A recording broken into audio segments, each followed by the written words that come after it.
तीन भावांची आदर्श शेतवाटणी.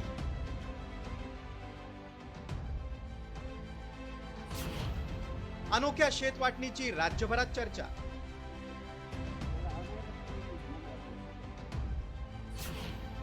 कौटुंबिक बंध जपणारा निर्णय. अनेक गावांमध्ये भाऊबंदकीमध्ये शेताच्या वाटणीवरून एक इंचावरून वाद असतो. कुठे कोर्ट कचेरी तर कुठे भावाचा जीव घेण्यापर्यंत वाद विकोपाला जातो. अशा परिस्थितीत जमिनीपेक्षा नात्याला महत्त्व देत कौटुंबिक बंध जपणारी शेतवाटणी तीन भावांकडून करण्यात आली. परभणीतील गंगाखेड तालुक्यातील दहिफळे बंधूंनी आपल्या कृतीतून आदर्श घालून दिलाय. रंगनाथराव दहिफळे यांच्या कुटुंबात 3 मुलं आणि 1 मुलगी नात असा मोठा परिवार आहे. मोठा मुलगा बाळासाहेब आणि लहान मुलगा युवराज हे दोघे प्राध्यापक आहेत. मात्र मधला मुलगा केशव गावाकडे शेती करतो. त्यामुळे दहिफळे कुटुंबानं शेती वाटणीचा निर्णय घेतल्यानंतर प्राध्यापक असणाऱ्या दोन्ही भावांनी नोकरी असल्यानं जमिनीचा मोठा वाटा मधल्या भावाला दिला. शेतात राबणाऱ्याला थोडंसं झुकतं माप दिलं पाहिजे असा एक विचार समाजाने स्वीकारावा असं वाटतं. पण जेव्हा केव्हा मी गावाकडे येईल तेव्हा गावाकडे आल्यानंतर मला कुठेतरी एक हक्काचा भाऊ म्हणून घरी या, दादा पाणी प्या, बसा, जेवण करा असं म्हणणारा हा लाख मोलाचा आहे असं मला वाटतं. समाजाच्या दृष्टिकोनातून हा निर्णय मला असं वाटतं की अतिशय चांगला आहे.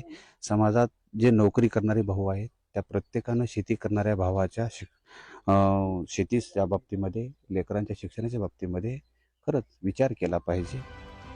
मुलांच्या या निर्णयानं वडील रंगनाथराव यांनी आनंद व्यक्त केलाय.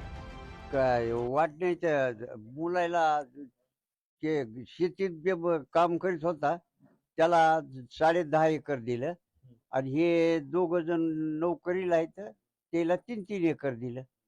आणि त्याने समध्यानं ऐकलं आपलं. मुळात गावखेड्यातही आता एकत्रित कुटुंब पद्धती कमी प्रमाणात पाहायला मिळते.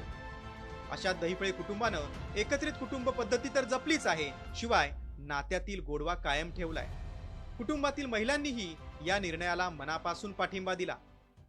ते नोकरदार भावानं खुशीनं 10.5 एकर दिलं मला पाण्याखाली.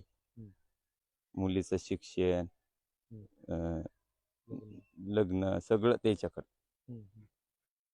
पुन्हा मला पाण्याखाली शेत हे सगळं चांगला आनंद झाला.